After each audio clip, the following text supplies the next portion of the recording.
मुझे अपना दुश्मन ना समझने का और मुझसे मुलाकात करने का बहुत शुक्रिया फिरात।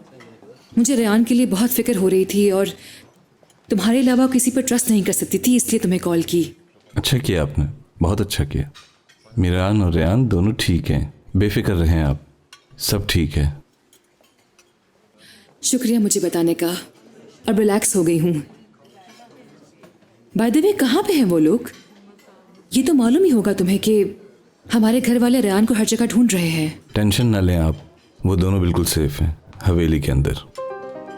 कौन सी हवेली में है? असलान बे की पुरानी हवेली। ओह अच्छा, वो जगह तो किसी को नहीं पता होगी। मैं रेयान से मिल सकती हूँ क्या? मुझे उसके पास ले जाओ प्लीज फिरात।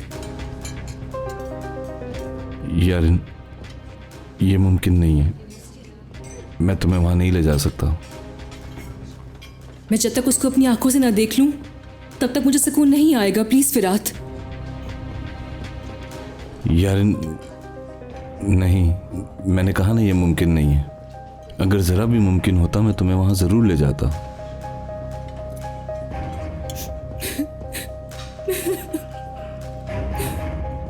प्लीज यारिन ऐसे मत रो, हर चीज में अल्लाह की कुछ बेहतरी होती है। मैं क्यों परेशान ना हो रेहान को लेकर? मैं तो उसे जाकर मिल भी नहीं सकती। मैं समझी कि शादी करके खुश होगी, मगर उस पर तो क़यामत टूट पड़ी है। मीरान ने जब रेयान का रिश्ता मांगा था तुम्हारा गुस्सा देखा था मैंने। अब रेयान की फिक्र किस लिए, मुझे बताओगी तुम? क्योंकि मैंने उस दिन सबके सामने अपनी इंसल्ट फील की, बेइज्जती हुई मेरी। क्या तुम जानते हो कि उस वक्त जो मैं फील कर रही थी वो मेरे लिए आसान था क्या?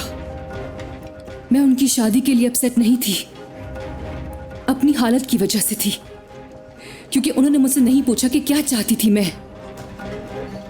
मतलब मीरान से प्यार नहीं तुम्हें? नहीं, दादा जान ने मुझे हाँ कहने पर मजबूर किया था, ये जानते हुए भी कि वो रेयान की मोहब्बत है। वरना तुम्हें क्या लगता है कि उसके लिए हाँ कर सकती थी क्या मैं? हम बहनों की तरह हैं, एक साथ पले बड़े हैं। काश ये सब उसके साथ ना हुआ होता। परेशान ना हो, प्लीज रो मत। और जो कुछ हुआ उससे मीरान भी खुश नहीं। फिर उसने ये सब किया है क्यों? उस बेचारी ने क्या जुर्म किया था? सुनने में आया है कि निकाह भी जाली था। क्या जरूरत थी ये सब करने की जब उसको छोड़ना ही था? वो ऐसा नहीं कर सकता था, उसकी गोनू से शादी हो चुकी थी।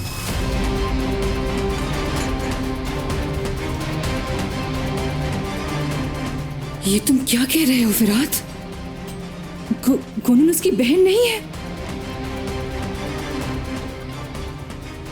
यार ये बात किसी को नहीं पता, और पता भी नहीं चलना चाहिए। प्लीज फिक्र नहीं करो तुम, किसी को पता नहीं चलेगा। You can trust me.